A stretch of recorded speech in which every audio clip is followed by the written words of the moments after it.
Okay, this is 2009 Form B. This one is actually looking at they define this f as 1 plus x plus 1 plus x plus 1 squared, and they tell you the sigma notation is summing from 0 to infinity of x plus 1 to the n. Hopefully you realize right away that this is some geometric series with an a value of 1 and an r value of x plus 1, right? This is geometric. And it says part A, find the interval of convergence. Now, as a reminder, if it's geometric, and we know it's geometric if we're looking at the summation of a r to the n, which it is, then we know that it's only if r is between -1 and 1, and we don't have to check the endpoints. Geometric, the endpoints are never going to work. Say it again. As long as it's geometric, and this is geometric, then the endpoints don't even matter. So our r values is x plus 1, so we can already just say that we need x plus 1 to be between -1 and 1. So it's going to put us as that as our interval of convergence. Again, this series converges only if r is there. We don't actually have to do the ratio test. If you did the ratio test and looked at the endpoints, you'd get the same thing. You'd get x plus 1 between -1 and 1. You could look at these particular x values. Looking at x value of 0 gives us 1 to the n, summing up 1 an infinite number of times diverges, so we don't include it. The same thing, summing up -1 to the n an infinite number of times doesn't go to 0. It also causes a problem in diverge. So neither endpoints work. But again, no need to do the ratio test when you have something that's geometric. We know that that is the stipulation. Okay, part B, the power series above is a Taylor series for f about x equals -1. Find the sum of the series for f. Okay, well, the sum of this series, we know that the sum or the product or the function, all of those words mean the same thing. Sum, product, function, all kind of these ideas here, all mean a over 1 minus r. We know that's true if it converges, and we know it converges in this case. So we just do a is 1 over 1 minus r.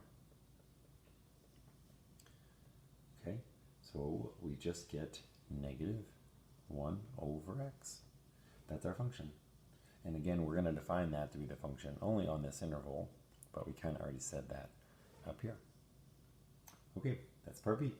Part C, let g be the function defined by, okay, so they define this new function, g, to be the integral from -1 to x of f of t dt, and find the value of g of -1/2 if it exists, or explain why it cannot be determined. Okay, so all we got to do really here is integrate, right?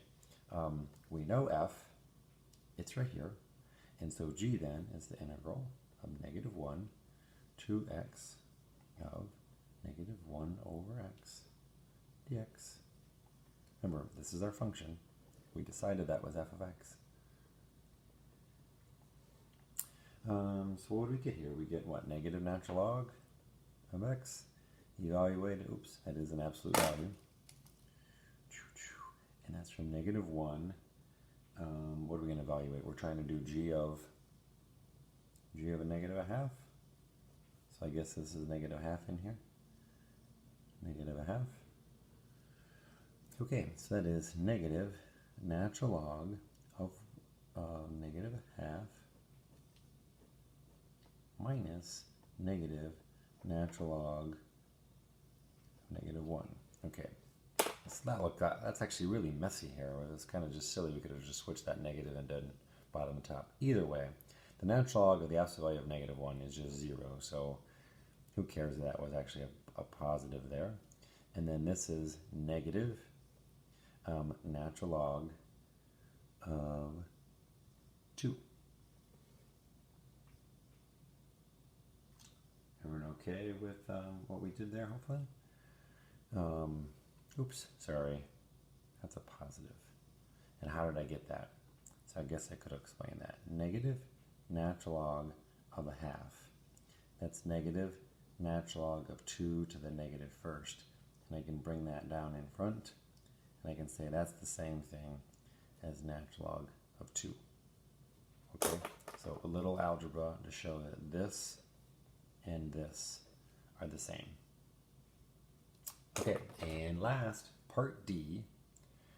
D says, find the function. Again, of course, they have to name some new function.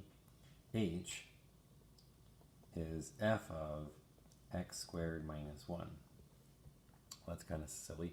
Find the first three non-zero terms in the general term for h, and then find h of a half. All right, so just come up to f. Remember, this is our function f. And this is saying take x minus 1 and plug it in here. Well, that's actually way easier than it looks. So I just get a 1 plus, and if you put in x squared minus 1 in for x, the minus and the plus 1s cancel and you just get plus x squared. If you put an x minus 1 in here, you get x squared minus 1 plus 1, so you get x squared squared, and you get x to the fourth. Okay, those are the first non-zero terms, and hopefully you can see the pattern is dot dot dot x to the 2n. Okay, and if you want to know h of a half, well, this is kind of where you have to think about some function stuff. H of 1/2, using this definition right here, is the same thing as f of what? So if x is a half squared is 1/4, a fourth minus 1 is negative 3/4. So if we want to figure out h of a half, we just got to do f of negative 3/4, and remember, right there's our function. So if you plug in negative 1 over negative 3/4, that is just 4/3. And we're done. Again, some of this you just have to take it really slow and kind of think about, but they define f. We wanted to find the interval of convergence. You should realize that it's geometric. Once it's geometric, we know this is true. Solve for the interval. Part B, we want to find the sum of the series for f. Remember the sum? You know what? Probably not the word product. Not really sure why I said that.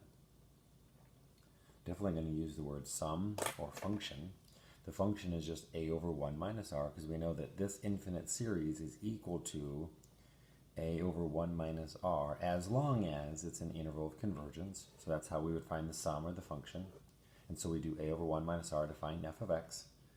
They define g as the integral of that, but we can integrate that and find g. And then h is f of that, so we can just take this, finding h, we can just take x squared minus 1 and slap it into all the x's into f. And we produce this new series, and then we can use this, go back again to figure out what this is. Okay?